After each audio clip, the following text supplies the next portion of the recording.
Olá pessoal, tudo bem com vocês? Aqui é a professora Michele Brandão. Hoje eu vim falar com vocês do tão esperado Programa Emergencial para a Manutenção de Emprego e Renda para o ano de 2021. Se você não sabe do que eu estou falando ou se você quer saber mais, fique ligadinho que após a vinheta eu venho explicar para vocês.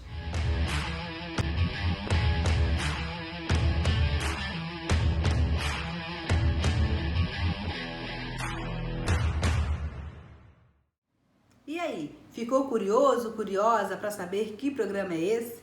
Antes de te explicar, eu quero te pedir para você se inscrever no canal, deixar o seu like e compartilhar esse vídeo para alcançar o máximo de pessoas possível.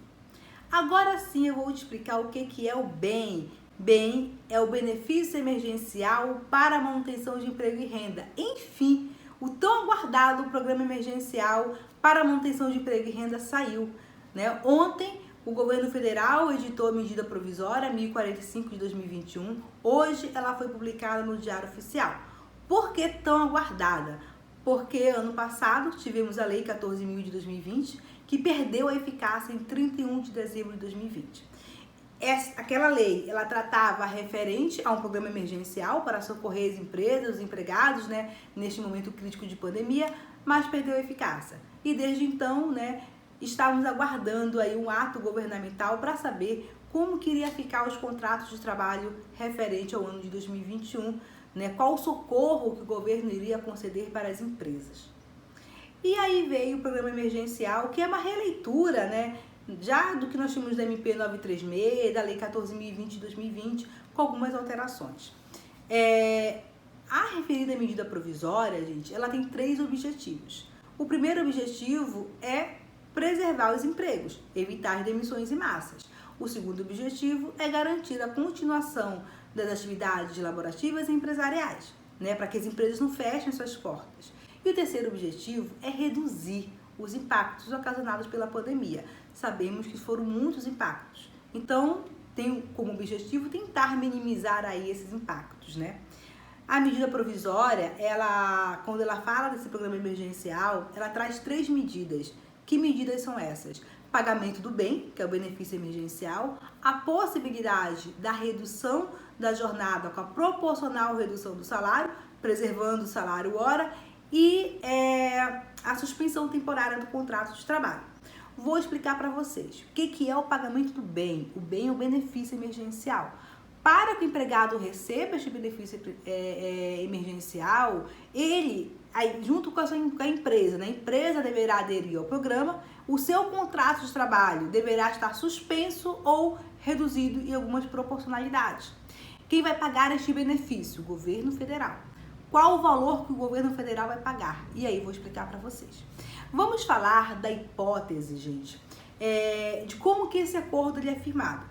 Esse acordo ele é firmado entre empregado e empregador, que pode ser feito por meio individual ou por negociação coletiva.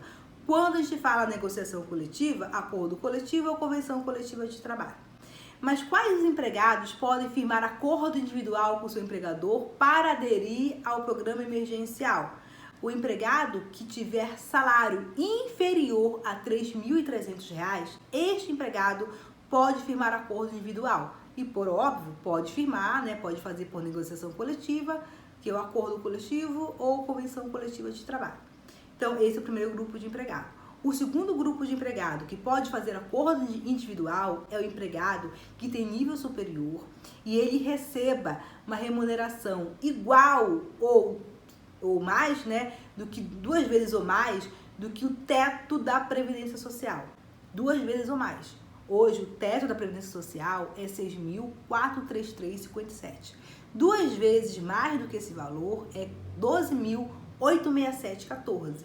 Então, o empregado que tem nível superior e receba acima, igual ou mais, né, 12.867,14, este empregado também ele pode firmar acordo individual com o seu empregador para a suspensão do contrato ou a redução da jornada, aderindo ao benefício emergencial. Mas nós temos um empregado que está no meio termo. É o empregado que recebe acima de 3.300 e menos que 12.867,14. Este empregado, ele não pode firmar acordo individual escrito com o seu empregador. Ele necessariamente Para aderir ao bem, deverá ser feito por negociação coletiva, que é um acordo coletivo ou convenção coletiva de trabalho. Firmado o acordo, ou individual escrito, ou por meio de negociação coletiva, a contar da assinatura deste acordo, o empregador terá um prazo de 10 dias para enviar para o Ministério da Economia. Então, enviando para o Ministério da Economia, aderindo, né, ao acordo de manutenção de emprego e renda, a contar da data da assinatura do acordo, o Ministério da Economia terá um prazo de 30 dias para efetuar o primeiro pagamento, mas desde que a empresa respeite o prazo para envio a contar da assinatura do acordo. E como que pode ser reduzido? Quais as proporcionalidades que podem ser reduzido a jornada de trabalho do empregado?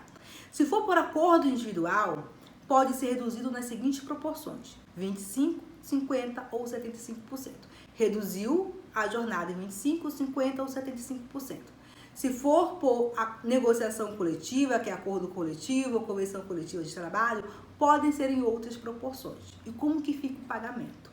Bom, se o empregador reduzir menos que 25% o contrato, a jornada de trabalho do empregado, né, se a redução for inferior a 25%, o governo não paga nenhum tipo de benefício emergencial. Então, o empregado não vai receber benefício emergencial se a sua redução for inferior a 25%.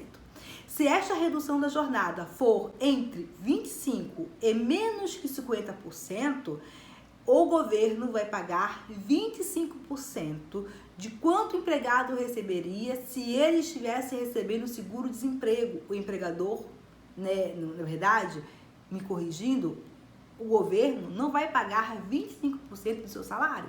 É 25% de quanto o empregado receberia se esse empregado estivesse recebendo seguro-desemprego. Se a redução da jornada do empregado for de 50% inferior a 75%, o governo vai pagar 50% de quanto este empregado receberia se ele estivesse recebendo seguro-desemprego. Se a redução da jornada for igual a 75% ou superior a 75%, o governo vai pagar 70% de quanto este empregado receberia se este empregado estivesse percebendo seguro-desemprego.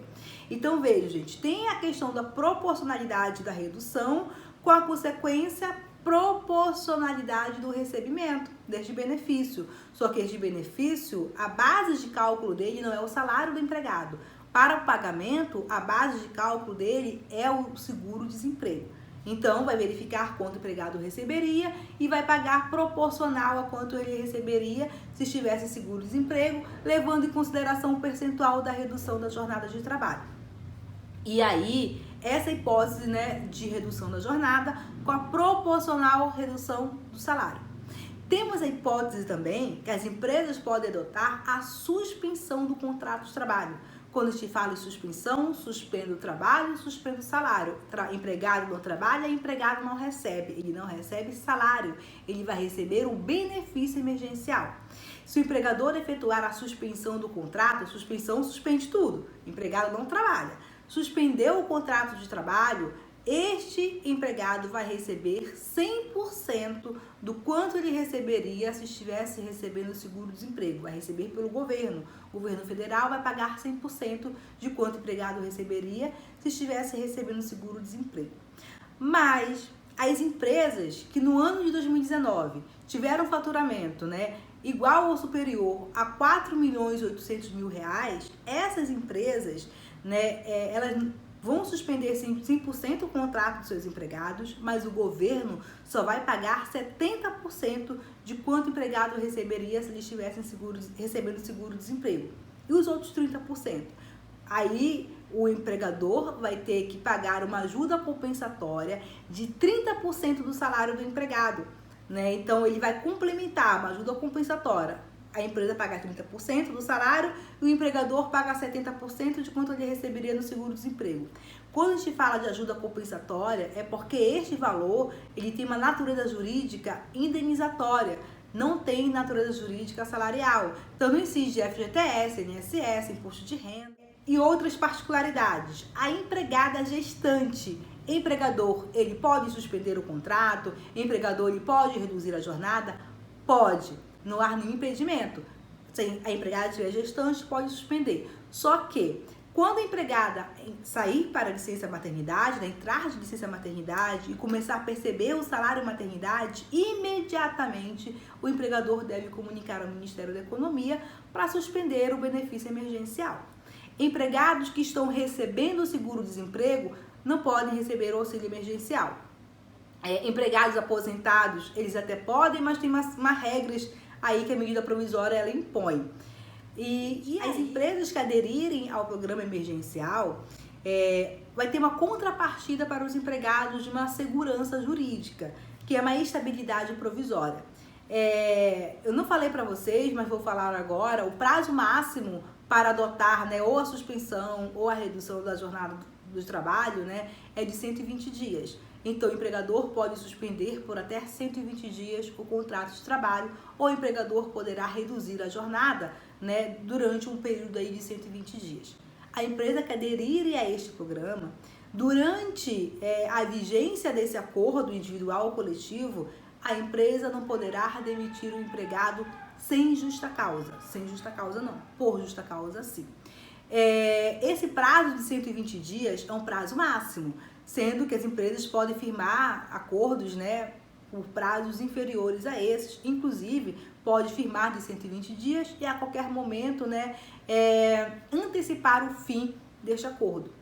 Ao terminar esse acordo, né, seja da redução, seja da suspensão do contrato de trabalho, o empregado ainda assim possui uma estabilidade provisória, né? Se o acordo for de 120 dias, após o término desse acordo, o empregador não poderá demitir os empregados pelos próximos 120 dias. Então, pelo mesmo período que superou, né, a adesão ao programa, seja a suspensão, seja a redução, pelo mesmo período de tempo, este mesmo período, após o fim deste acordo, deve ser respeitado, onde o empregador não poderá demitir esses empregados sem justa causa.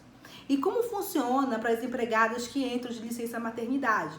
Quando elas entrarem de licença maternidade, esse prazo, né, de estabilidade referente ao período que ela ficou com o contrato dela suspenso ou a jornada reduzida, ele só vai começar a contar após o fim ali da estabilidade provisória dela, do artigo 10 do inciso 2 da linha B do ADCT, que é o ato de disposição transitória da Constituição Federal.